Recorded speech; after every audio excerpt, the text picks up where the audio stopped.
कल्पना कीजिए कि आपने दुनिया भर से 4 यादृच्छिक लोगों को चुना और उन्हें एक कमरे में बंद कर दिया।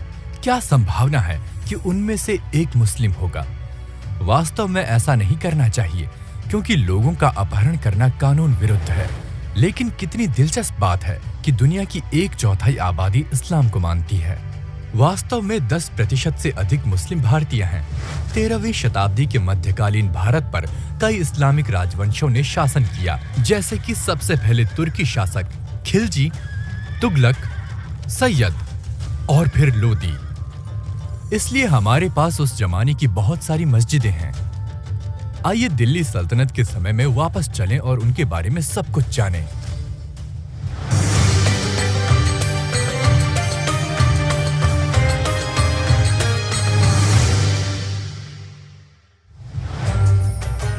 जैसे जैसे दिल्ली सल्तनत का विस्तार हुआ, सुल्तानों ने अपनी शक्ति और धन का उपयोग कई खूबसूरत मस्जिदों के निर्माण के लिए किया, जिन्हें अरबी में मस्जिद के रूप में जाना जाता है, जिनमें से कुछ आज भी मौजूद हैं।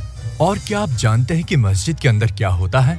अच्छा, एक मस्जिद में मुस्लिम अल्लाह के सामने सजदा करते हैं, जबकि एक सामुदायिक मस्जिद में, जिसे मस्जिद ए जामी के रूप में भी जाना जाता है, मुस्लिम लोग एक साथ नमाज या इबादत करते हैं।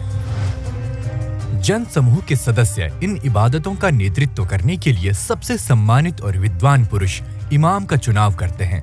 शुक्रवार की इबादत के दौरान वो खुतबा या धर्मोपदेश भी देते हैं। इबादत करते समय मुस्लिम काबा की ओर मुंह करके खड़े होते हैं, जो इस्लाम की सबसे महत्वपूर्ण मस्जिद सऊदी अरब के मक्का में मस्जिद अल हरम के केंद्र में स्थित है। काबा की ओर इस दिशा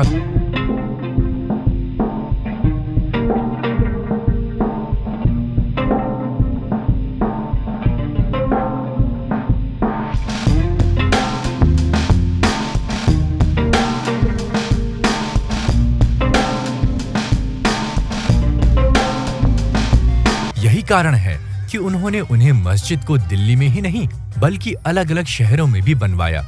हो सकता है आपके शहर में भी एक हो। इन सामुदायिक मस्जिदों में से पहली कुव्वत अल इस्लाम मस्जिद थी, जिसे दिल्ली ए कुहना या पुराने शहर में शुरुआती सुल्तानों द्वारा बनाया गया था। इसे बाद में सुल्तान इल्तुतमिश और अलाउद्दीन खिलजी ने और भी विशाल बनवा दिया। इल्तुतमिश और कुतुबुद्दीन ऐबक द्वारा 62 मीटर ऊंची कुतुब मीनार सहित इसकी मीनारों या गुम्बदों का निर्माण करवाया गया था। बहुत खूब, जाहिर है उन्हें ऊंचाई से डर नहीं लगता था।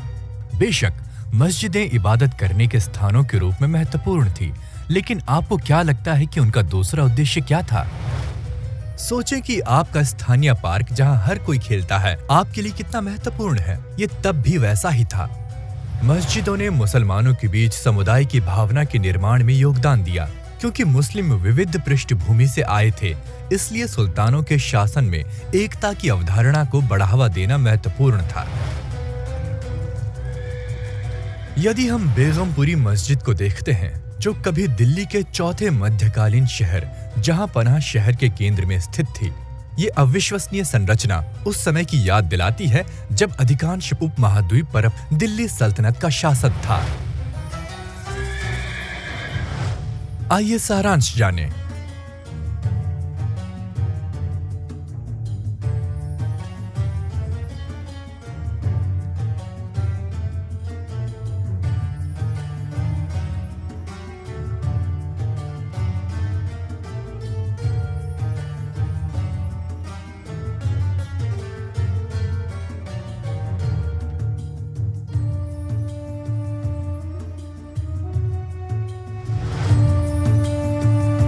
अधिक से अधिक मस्जिदों को बनवाकर इस्लाम उपमहाद्वीप पर अपनी स्थिति मजबूत कर रहा था।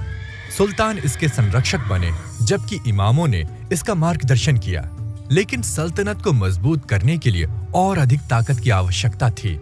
इन सब की सहायता के बिना सुल्तान सल्तनत का प्रशासन नहीं चला सकते थे। तो इसके लिए उन्होंने क्या रुख अपनाया, जानेंगे अगले वीडियो में।